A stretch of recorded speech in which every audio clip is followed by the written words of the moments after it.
Of the various popular game genres, I've always felt that good puzzle games are truly underrated. It takes a sharp mind and a keen intellect to beat a puzzle game, and you don't even get a handy acronym for the effort. It takes considerably more skill to write a good puzzle game versus most other genres, like FPS. FPS designers just have to build a maze and stick enough enemies in it to keep your typical rabid, frothing FPS gamer occupied for a few hours, though most FPS games are so linear that they more closely resemble a very long hallway than an actual maze. To create a good puzzle game, you have to implement a wide variety of puzzle types, make sure they're challenging but not impossible, and put enough variety to keep it from getting boring. In other words, there's a lot of opportunities for puzzle games to fall flat on its face, whereas you can satisfy most FPS players by putting enough squishy polygons in front of the crosshairs. The Professor Layton titles are a series of puzzle games released for the DS, featuring the eponymous Professor Layton and his faithful sidekick/apprentice/semi-platonic bedmate, Luke. If you've never played the game, Professor Layton can best be described by imagining Sherlock Holmes and then removing the wit, charm, and opium. His man-boy lover, Luke, on the other hand, is a gender-ambiguous castrato with fondness for baby blue clothes and was raised by parents who apparently have no problems with their son taking extended excursions with a strange man.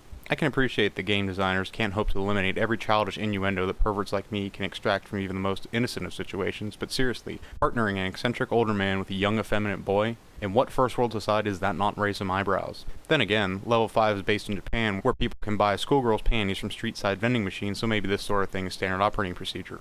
The first game finds Layton and Luke traveling to St. Mystere, try and inherit a fortune from a local millionaire by solving a riddle, which is as arbitrary as Bill Gates naming his heir by the outcome of a pie-eating contest. In the end, they decide not to take the Trevor because Level 5 wanted sequels, and God knows if Layton had inexhaustible piles of money, you wouldn't have to do this shit for a living.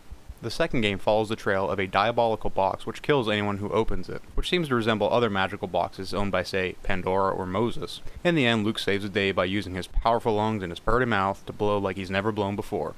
The box, I mean, not Professor Layton. Professor Layton and the Unwound future finds our ethically murkied pair traveling through time some 10 years into the future to a dystopian bizarro London where Layton is evil and Luke has hit puberty. The dynamic duo sets out to discover the truth about London and find out if the evil Layton is also the future Layton of the present Layton. I won't spoil the ending of the game, but suffice it to say that it is easily the most dramatic and emotional of the series, so before I begin using words like moving and poignant, I'd better hurry up and make another gay joke.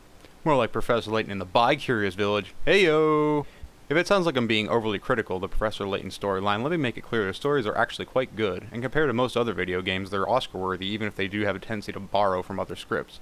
But puzzle games don't really need stories. Their individuality comes from the puzzles themselves. There's no need to mask their cookie-cutter form with what is generously called a plot. Take Myst, for example, an immersive environment with a complex narrative, but I challenge you to remember the damn thing about that plot other than the fact that the white page was on the main island the whole fucking time. The Layton stories are twisting and intriguing, but during the game it's too distracting to keep up with the puzzles and the story, which usually culminates as the final puzzle in which you are required to solve the overarching mystery based on some snippet of dialogue earlier in the game. It's like watching The Usual Suspects and being interrupted every 5 minutes to answer the door, and at the end you have to remember what color hat Kevin Spacey was wearing at the beginning. Plus, if you're anything like me, you're so eager for the puzzles that you impatiently tap your way through all the endless dialogue. I don't need all the lengthy backstory and motivation to solve some random character's puzzle, let's just cut to the chase. The game is certainly not without its flaws. One issue that has still not been fixed since the first installment is the designer's habit of littering the levels with characters that do not have any puzzles or further the story. As a puzzle fiend, I'm continuously looking for my next in-game fix, and many of the puzzles come from randomly jabbing your stylus into unsuspecting passerby within each scene. However, after solving your puzzles, these characters don't disappear, and as there is no clear way of telling when these characters have new puzzles, you wind up tapping every person you walk by, the vast majority of whom just repeat the same lines over and over again, requiring you to tap furiously to try and skip past them. There is one character in the newest game that offers one puzzle at the beginning and one line of dialogue at the end. The rest of the time, each time you tap her, she just makes snoring sounds, so why the hell is she sitting there?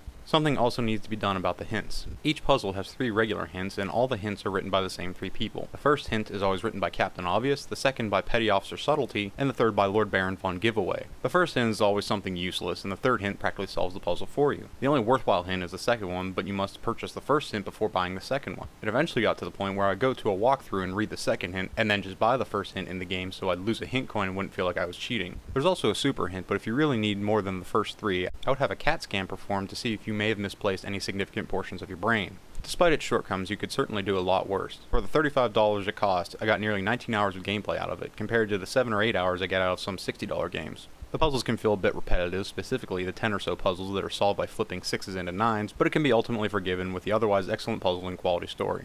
Layton fans need not fear that the conclusion of the trilogy means the end of the series. The ending promises another sequel. I can imagine the plot goes something like this. Luke is working as a janitor at MIT when Professor Layton discovers he's a mathematical genius and takes him as his apprentice. Soon after, they travel to Oz to deliver 50 stolen cars so the wizard doesn't kill Layton's estranged illegitimate daughter and are sidetracked by a cyborg who claims to be sent from the future to protect them. Hilarity ensues as Layton coaches a women's sport team, Luke fakes an orgasm in a restaurant, and finally the pair travel 20,000 leagues under the sea only to discover Soylent Green as people.